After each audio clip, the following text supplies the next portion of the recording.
Hi, this is Ted. Today I'm going to be talking about Google when it became the AI empire.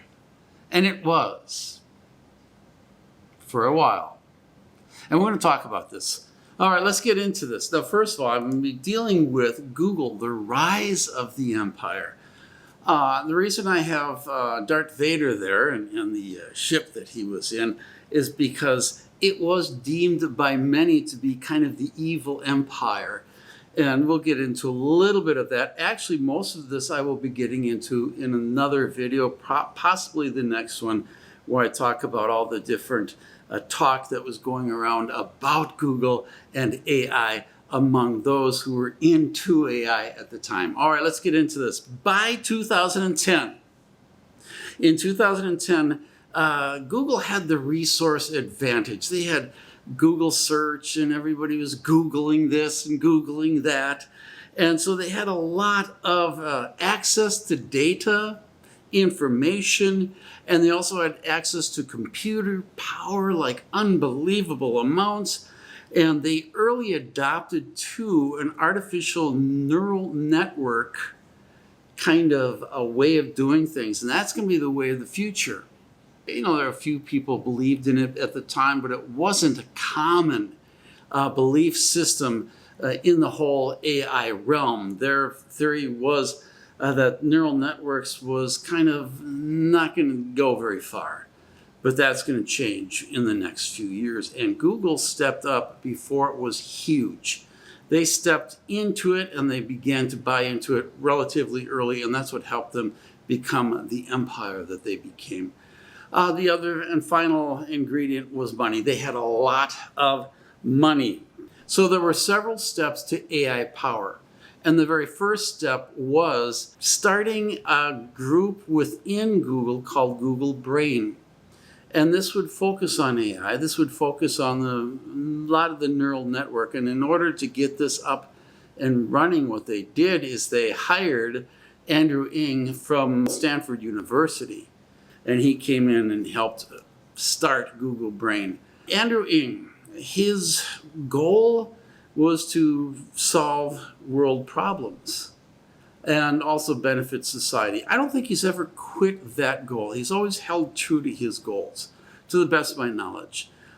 Jobs he's had, definitely a Stanford University professor. He is, according to one article, the most popular of all professors at Stanford. I've taken one course of his, couple-hour course, and so I can see why. He's very clear, very to the point. He puts things out very simply so they're not too complex, and you get it. When you're done with his course, you feel like, wow, I've learned a lot. At the same time, it wasn't way above me that I couldn't get. So he's a very good teacher. He'd be kind of the person you'd want to be like if you were a teacher. All right, the jobs he's had then is with Stanford University, but also in 2011, at the same time he's teaching at Stanford, he's helping Google Brain get going, and he's the founder and lead in Google Brain. He's a co-founder, but he's also the lead. In 2014, he works with Baidu in China. Now you got to understand, back in the 2010s, China and the United States were sharing a lot of AI information. It was just going back and forth, both sides wanting to learn from the other. It was far more, I like to call it kind of a hippie ethics. Everybody's all peace and joy and love.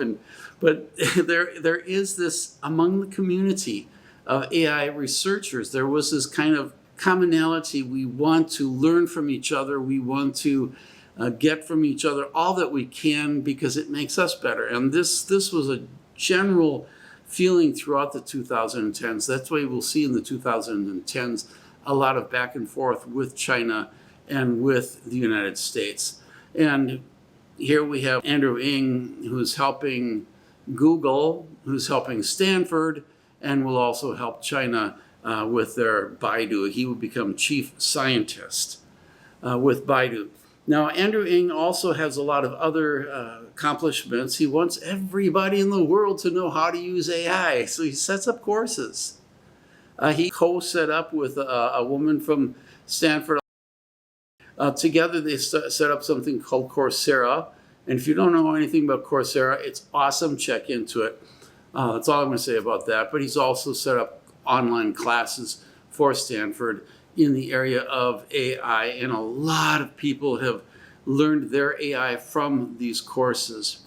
He's also founded a company called Landing AI, which helps industries adapt to AI. That's Andrew Ng. The second step they used, they accumulated the best researchers in the world. Some of the best, many of the best, a lot of the best. They begin with Toronto's DNNresearch. Toronto's DNNresearch really was just a professor at the University of Toronto and his 2 students. That's all it is. And in 2013, they paid $5 or $44 million. There's conflicting reports on that one. Possibly $44 million. The professor got 1 cent more than the other 2. Now they divided 3 ways. DNNresearch, all it is talent and intellectual property. There's no products. They did not have a logo. Their AI won an image contest back in 2012. That's what put them on the map. I think up until then, not many people took them that seriously. But when they beat all the other competition, and by so much in 2012, people took notice and realized, I think we're going the wrong direction with AI. What are they doing? And they began learning all about what the University of Toronto was doing. And Google bought this in an auction. See, the professor and his 2 students set up an auction to sell their company, if you want to call it that, to sell their services. And they had 4 bidders: Microsoft, DeepMind, Baidu, and Google. Eventually, Microsoft would drop out as well as DeepMind. DeepMind didn't have the money that was being raised in this auction. So all it was Baidu and Google. So we have a Chinese company and an American company. Eventually, before it could even get to the highest bidding price, the professor, Geoffrey Hinton, he decides, we're staying here in the United States, we'll sell it to Google. Many think that the reason he sold it to Google rather than Baidu is because he had a terribly bad back, and he was unable to sit down for years. Because he has this issue, he can't travel very well at all, and he doesn't want to be traveling over to China. It's possible he just wanted to stay with Google all along, and once they had a certain price, they said, that's good enough, and they sold. So let's get into who these people are. Geoffrey Hinton, his goal is to understand how the brain works. It's always been that. He was fascinated by a lot of things about the human being and the human brain. And I think in the beginning, he saw AI as a way to get to know the human brain better. And so he dug into that. And that's why he always did with the neural networks rather than going in the other direction, which most of the researchers were doing. But he really pursued that neural network, and eventually he became known as the godfather of AI because his neural networks worked so well. He's had several jobs, University of Toronto from 1987 to the present. He still teaches there, unless my information has not been updated in my brain. Somehow it's missing. I don't know, I'll have to update that just to double check that, but I'm pretty sure he's still at the University of Toronto. And finally, Google, from 2013 till 2023. He quit in 2023. He says in order to spread the news that his AI is not all that good. Not only his, but all AIs. It's not going in a good direction. And he's concerned about what could happen with AI, as many people are. So he regrets, and he's following in the footsteps of Joseph Weizenbaum. Joseph Weizenbaum created Eliza, which was the first chatbot. Very basic. People will ask Eliza, I feel sad today, what should I do? And Eliza will pick up on the word sad, and it'll say, why are you sad? You can say, I'm sad because I broke up with my boyfriend. And it says, why did you break up? It finds key words and it responds to those key words. And what happened is people began reacting to Eliza and personifying it, thinking that it was like a real person. They'd start talking to it and pouring out their hearts. And he saw this and it bothered him. He says, this is not good. You're reading human into something that's just mechanical. And to this day, that is still an issue. Anthropomorphism is what it's called, is reading the human into something that is not human. And when we're dealing with AI, anthropomorphism is big. All right, so we have Geoffrey Hinton, whose goal was just to understand the brain, and he worked with the University of Toronto. He also worked with Google for 10 years, quits Google in order to let people know AI is not all that it's cut out to be. And watch out, be careful, be responsible to create a good AI. All right, Ilya Sutskever. He is one of the students. Brilliant man, brilliant man. He's the one who's behind ChatGPT, the main person behind ChatGPT. Ilya Sutskever, he had several jobs. He started out with Google in 2013. 2 years later, he's taken away from Google by OpenAI. They are the ones who created ChatGPT. And that's in 2015. He's a co-founder. Eventually, he's going to fire the CEO. He's going to help fire the CEO and also help bring him back several days later. That's a whole different story. I got that elsewhere. And he eventually will quit and start his own company called Safe Superintelligence. And that happened last year in 2024. And he's designing a company which is going to be fascinating. I got to do a study on this one coming up really soon, because this could be our future. Why? Because he is so brilliant. He's so in the forefront of so many projects that OpenAI did and that Google has done, and that, his university days he was able to accomplish. He's out there up front. And with Safe Superintelligence, right now he's keeping everything under wraps, very quiet. And this is not normal in this world of AI. They like to be open about a lot of things because that way a lot of people can share, and it's also being responsible, all that kind of stuff. But in reality, I think he's afraid to let the CEO, Sam Altman of OpenAI, find the directions he's taking to reach AGI. I know that he does not trust Sam Altman with the technology that is happening under his care. I can tell you right now that's pretty much what's going on. But we'll find out in the future if I'm right or if I'm just full of something that shouldn't be there. Finally, Alex Krzyzewski, second student. His goal in learning AI was to avoid coding, because he just felt like a coding job would be boring as all get out. And so rather than getting into coding, he says AI is the direction to go. That'll keep my interest. It kept his interest for 4 years in Google, and now he quit after 2017 and advises DESA, which helps companies integrate with AI. Back to Google, the rise of the empire. Third step to AI power: accumulate more of the best talent out there in deep learning. So they turn to DeepMind, which is an English company. And they buy DeepMind for, some say $400 million, some say $643 million. Either way, a lot of money. DeepMind had three founders: Demis Hassabis, Mustafa Suleyman, and Shane Legg. Their goals were to reach AGI using deep learning. AGI is human level intelligence. Using deep learning, the same things that they were using over in University of Toronto. They use a little different direction, but they still use the basic concepts. They were very focused on safety and ethics. A lot of that came from Mustafa. And they wanted to make sure they had safe AGI. And they also wanted to stay independent from these big companies like Google. And yet Google will be able to buy them.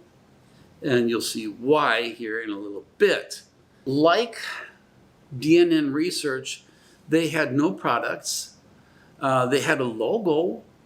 They're a little bit more developed than DNNresearch as far as a company is concerned. Their AI had found a very creative way to play an old game called Breakout. And it learned it on its own. And because it had learned it on its own, that's what attracted everybody to DeepMind. The offers came in. First of all, Mark Zuckerberg from Facebook offers $800 million. And that's in 2013. They didn't like Mark. And not only they didn't like him, but they didn't agree. Well, he wouldn't agree with their demand for safety and ethics. It's not that he was against ethics, it's just that they had some really different demands of how deep it's got to be in their developing their products. They also had other offers. Elon Musk came along, wanted to buy it. Elon by this time was starting to get very anti-Google. I'm going to get into that in one of my next videos, simply because he was very, very good friends with the CEO of Google, Larry Page, and they're really good friends, but they had this huge disagreement about safety and ethics and about the development, the direction of developing safe AGI. And Elon eventually tosses his friendship and tries to start a new company, which we're going to see here in a minute. But Elon Musk had a history of firing and turning on friends. I don't know, lately this has been going on with him and President Trump. There is this kind of deep anger towards each other, and that is something Elon has done a lot in the past. He turned against his friends, and they saw that, they knew that, they decided he's not a kind of guy we want to. And besides, all he's offering them is Tesla stock. Now that would have really, in the long run, been a lot of money, but they didn't know that at the time. They turned him down. Another offer came, and that's from Google, who paid $650 million, maybe $400, and they agreed to the new safety and ethics committees. Problem is, they never got those going. So Google did these little tricky things to get them in, and then they do all kinds of ways of still staying very Google without letting DeepMind be too strong in changing Google's way of doing things. Why did they sell when they're so against big companies? Well, they're seeing the writings on the wall. Poaching is going on. People are trying to poach out of their companies. They're getting phone calls constantly from big names, big companies saying, we want to get you to work for us for 3 times as much salary as you're getting there. And they knew eventually they're going to see a big back door opening up for people to leave the company and get paid a lot more money. So they need that thing that Google has for keeping people in with a lot of pay. They also needed more data, and Google offered tons more data. They also needed money. You know, when you're spending half your life trying to get money for a project of developing AGI, you just don't have the time to develop AGI as well as you really feel like you could. So if you're being backed by a very powerful company financially, where you don't have to do the going out and talking to people and getting this money, it's a big relief. And you can focus now on your work. And so that's another reason. And one article brought up the point that Enderring already got stuff going in Google for their advertisements in directions that DeepMind really didn't want to go in. So the DeepMind team, on their team, we have Demis Hassabis. He's kind of the head. His goal in life was to look for where we come from. And he was hoping that in AI we would discover some of that. So he's more of a philosopher. What's our purpose in life? How can we understand intelligence? What is intelligence? So those are the goals he's going for with getting into AI. And he worked for DeepMind co-founder in 2010. 2014, he begins working with Google. And by 2024, he is the CEO of all of their AI intelligence, all of their AI. We also have Mustafa Suleyman. His goal was to bridge the ingenuity gap. Modern problems are huge. How can we find faster solutions for those problems? AI will help us.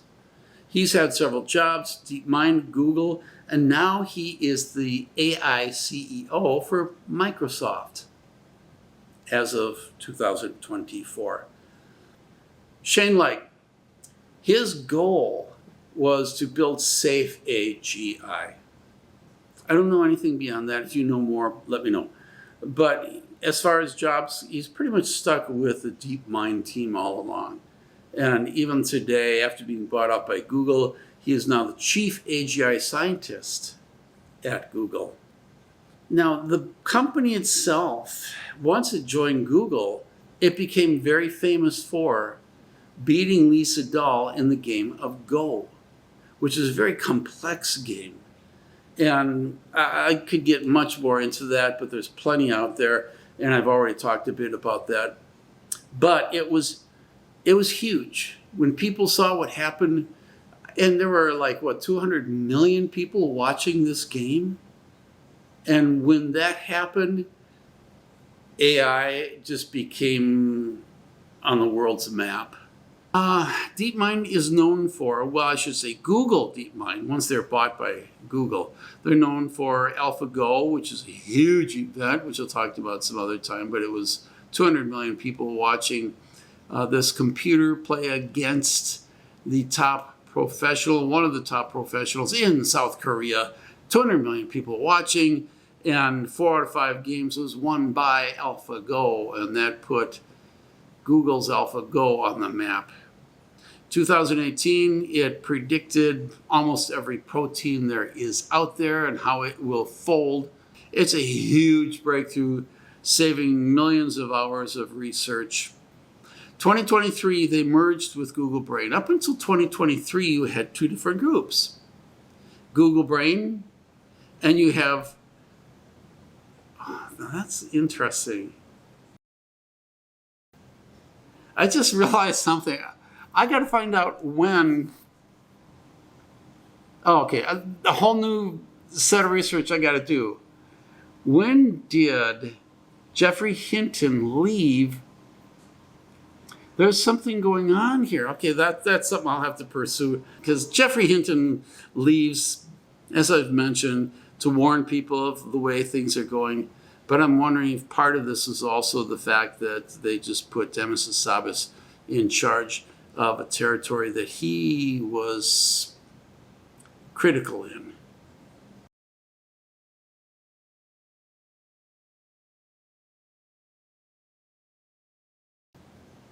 And that's Google Brain. Because before 2023, you had 2 different groups, Google Brain and you had DeepMind. And those 2 didn't always work together. They had different directions. All right, let's get into those 2 different directions. DeepMind focused on cutting-edge AI research like AlphaGo and AlphaFold, aiming at AGI, human-level intelligence. Google Brain, on the other hand, concentrated on applying machine learning to Google products. Search, Google Search, Google Translate, and different foundational AI research. So we had these 2 different groups. Now in 2023, they're connecting, they're building together. By 2015, there was an AI monopoly. 2/3 of the best AI developers in the world belong, the best I'm talking about. 2/3 of them were in Google, hired by Google. There was now not as much transparency as a lot of others would like to see, because you are developing something that's very dangerous, for many people considered dangerous, and Google seems to be keeping some things in the dark from the outsiders. And this distrust builds. They also see there's profit seems to be the center focus rather than safety. So this is all in 2015. And as Google and deep learning grew, fear also grew. And distrust in other people and how they handle AGI and the developing of AGI. Can we trust Google to be the ones in charge? So Elon Musk especially, he was good friends with Larry Page, the CEO of Google. Their friendship died over disagreements about AGI, the direction of AGI. Larry Page was what is called a boomer. Let's get this out as fast as possible. Elon Musk, a doomer.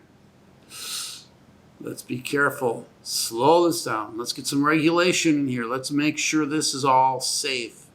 We can't just race because that's dangerous. So Elon Musk gets a few people together. He poaches Ilya Sutskever from Google. He gets Sam Altman, and he gets others involved, and they start this company. And it's called OpenAI. It's built on openness. We're not going to be like Google, keeping things private and secret. We're not going to be like Google. We're going to benefit all humanity, not just the wealthy, not just the people who work for us more than everybody else. We're going to be non-profit to make sure that all takes place. And we are going to be focused on safety and alignment. We're going to make sure that AGI is going to be our best friend and not something that goes rogue. And we can trust ourselves because we have these values. And we don't see those values in Google at all. And I'm going to leave it with that. Next time, I'm not sure yet. I got a couple directions I might take this. There's a couple possibilities. I could go into the developing of distrust and how that happened, or also could go straight into OpenAI. Do you have any preference? Let me know. This is Ted. Have a good one.